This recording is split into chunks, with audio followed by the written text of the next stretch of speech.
Welcome back. This is War 11, Season 38. We are approaching the end of the season. My team's going to be S99, Anti-Venom, and White Mags.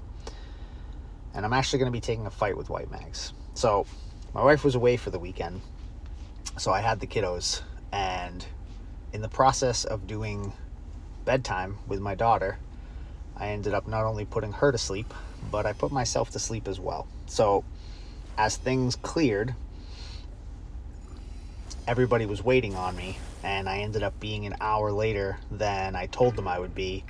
And the only reason I was only an hour later is because my wife called me to wake me up. Otherwise, I probably would have slept the night away, and everybody would have been mad at me and wondering where the fuck I went. So when I woke up, I downed like half an energy drink right off the bat, wiped the sleepies out of my eyes, and then I went in and I smashed out my first 6 fights right in a row. So I'm taking this Kingpin with White Mags, and the basic strat for it, I have mutant boosts on, and I'm going to be landing 3 heavies to get the big prowess, and then I'm just going to be sticking to special 2s and trying to cycle them back to back. I probably could have put bleed suicides on to actually get myself back to 2 bars of power, but I didn't really feel the need to. This isn't one of those fights that absolutely needs suicides. It's more of just a convenience thing. But I'm gonna let this fight play out, and I'll come back when it's done.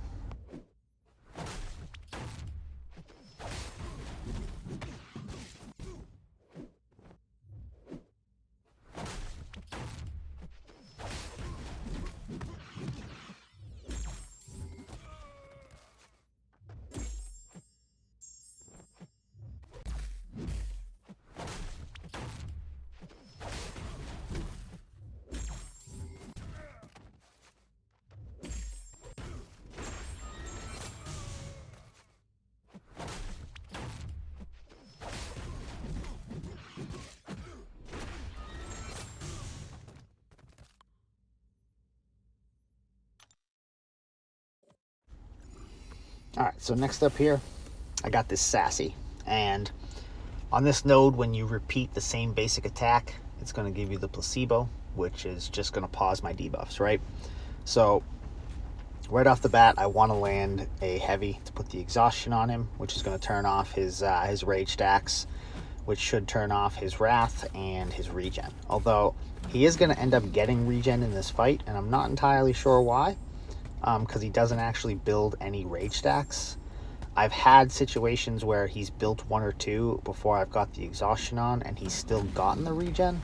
And then I've had a lot of fights where I've stopped him at 0 and he hasn't gotten it. So I'm not entirely sure why he got the regen in this fight, but I'm going to have to look into it. It ends up being a really simple, straightforward Spidey fight. You can just hit with normal combos. Don't got to worry about pausing your debuffs, and he goes down super, super fast.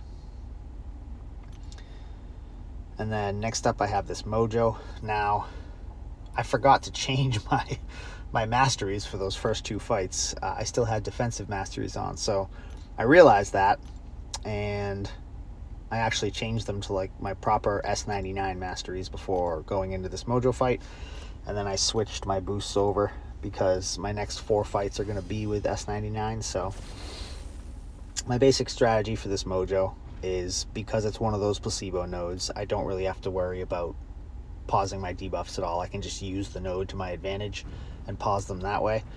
And as far as Mojo is concerned, I'm just going to bait out special ones. I'm not going to worry about completing prompts. It doesn't really matter. I won't get degen on me unless I get hit by a special 2 or a special 3. So if I just stick to the special 1s and my special 2s, fight will be easy peasy.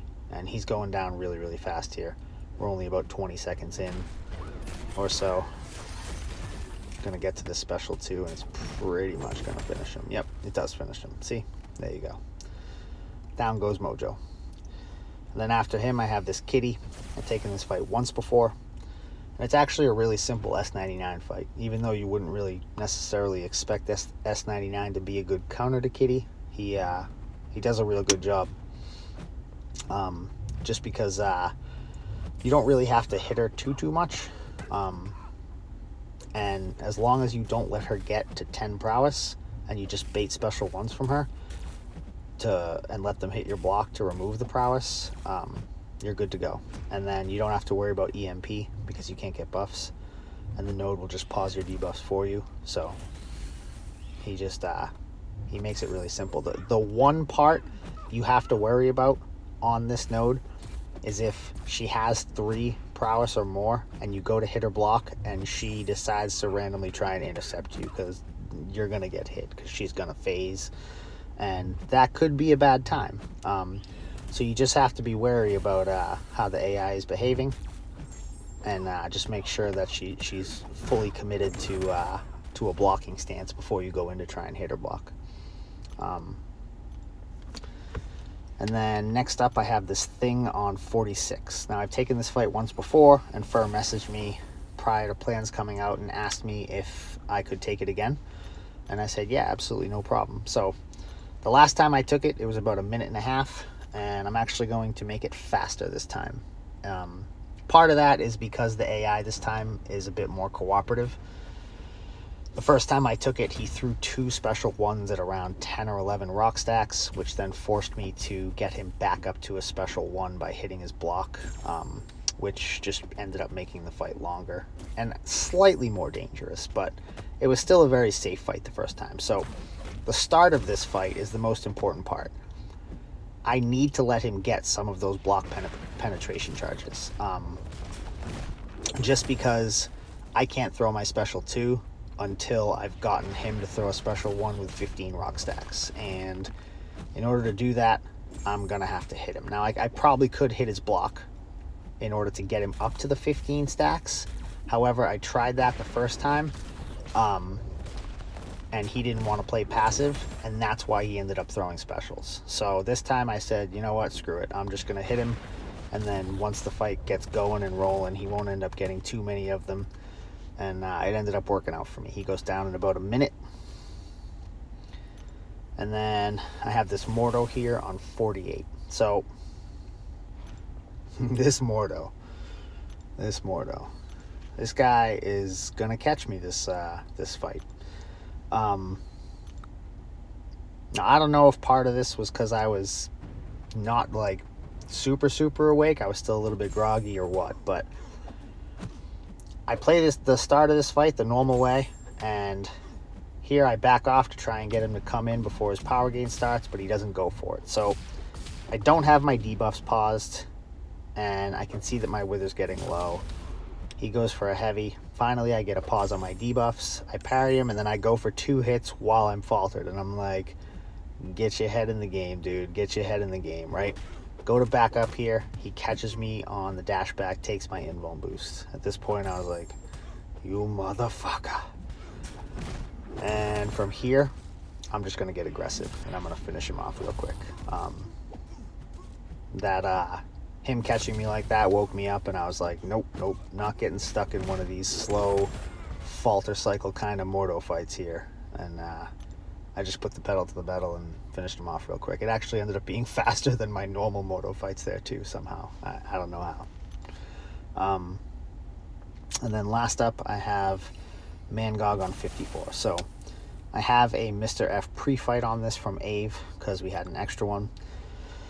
And my normal strat for this, with or without the Mr. F, is parry heavy 3 times off the bat, and at least, and then get up to my special 2, launch it for my second wither, and then however the AI wants to cooperate, you can either hit his block a bunch and drain his power completely, or you can just keep pushing him up to a bar of power. But normally by the time you have 3 exhaustions and 2 withers, you're going to be draining his power. So hitting his block and getting him down to 0 power is normally the way to go. This AI definitely felt different to me. I don't know if it's because it's been a while since I've taken the fight, or if it's because the AI actually was being a little strange, but it's a very comfortable fight for me. It just, I just kind of went with the flow of it, though. I didn't try to force anything. I just did whatever the AI was letting me do, basically. And he's going to end up going down here pretty easily.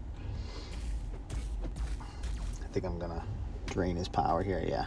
or burst them somehow. I think it was the draining power. I can't see because the little recording thing's in the way. So we ended up winning this one, 150-4 to 150-9. So good luck to XK9 for the rest of the season. I'm not sure where this places them in the standings. I know they will definitely be top 10. I'm just not sure if they still have a shot at top 3. I believe after this war, top 3 is going to be us, Noon, and JA.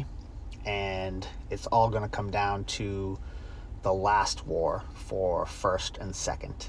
And what I mean by that is Noon and us are tied on record, but we're ahead of them in overall attack bonuses. So if we lose the last war and they win, they'll be first. If we win the last war and they lose, or if we both win the last war, the standings stay the same, and we're first and they're second. So I'm excited to see how everything plays out, and I'm excited to be done this season.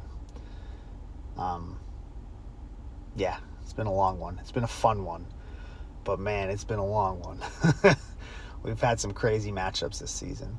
So, I mean, part of me wants to finish the season off with a bang, but at the same time, part of me wants it to be a easier, more relaxed war, because we've had quite a few stressful ones this season. But yeah, thank you very much for watching, and yeah, that's it.